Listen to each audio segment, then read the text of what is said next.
Comme troisième exemple, j'ai choisi le problème de JF l'ébéniste. Donc, voyons la situation problème ensemble. Jean-François s'adonne à l'ébénisterie. Pour se faire un peu d'argent, il fabrique un modèle de table console et une petite étagère à bibelot. Pour fabriquer une table, il prend 3 heures et pour une étagère, 2 heures. Il ne peut consacrer plus de 24 heures par semaine à la fabrication de ses meubles. Il réalise un profit de 40 $ par table et 30 $ par étagère. Il réussit à vendre toute sa production à condition de fabriquer au moins 2 fois plus de tables que d'étagères. Combien de tables et d'étagères devra-t-il fabriquer pour réaliser un profit maximal? Première étape, posons nos variables, soit nombre de tables et nombre d'étagères. Pour les contraintes. Bon, puisqu'on ne peut pas produire un nombre négatif de tables ou d'étagères, on a bien sûr nos deux contraintes de positivité, x plus grand ou égal à 0, y plus grand ou égal à 0.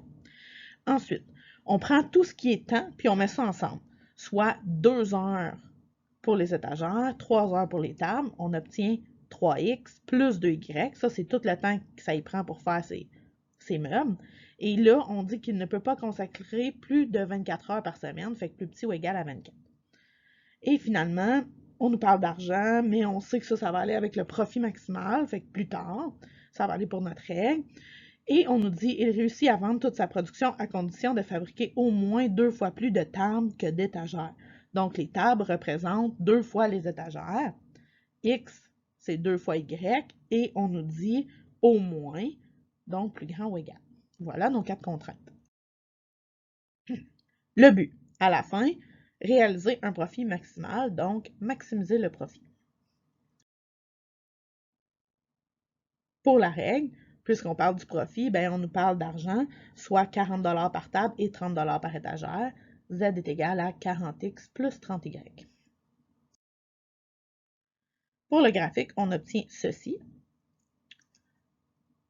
La 3, j'ai dû la modifier pour isoler y, donc ce qui m'a donné ça quand j'ai isolé y.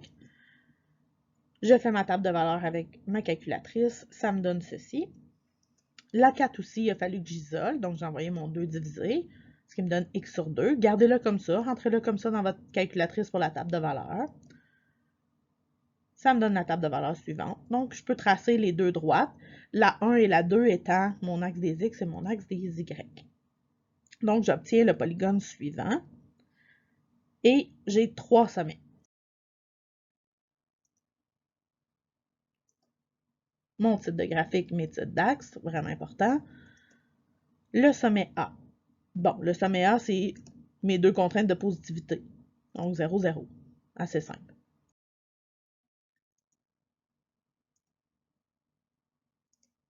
Mon sommet B, c'est quand la 3 et la 4 se croisent.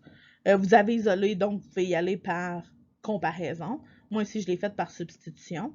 Soit j'ai remplacé le x par 2y.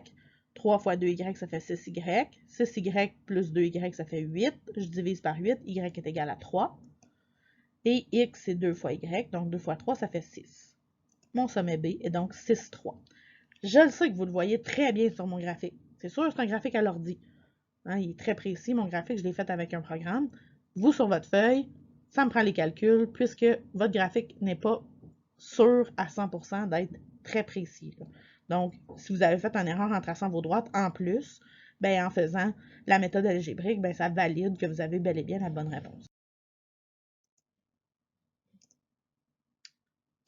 Finalement, le sommet C, soit l'intersection entre la 3 et la 2. Je sais déjà qu'y vaut 0.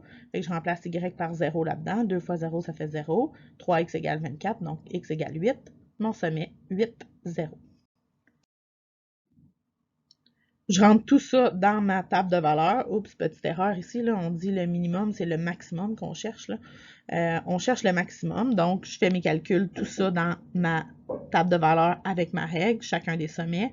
Je me rends compte que le sommet B maximise et réponse finale.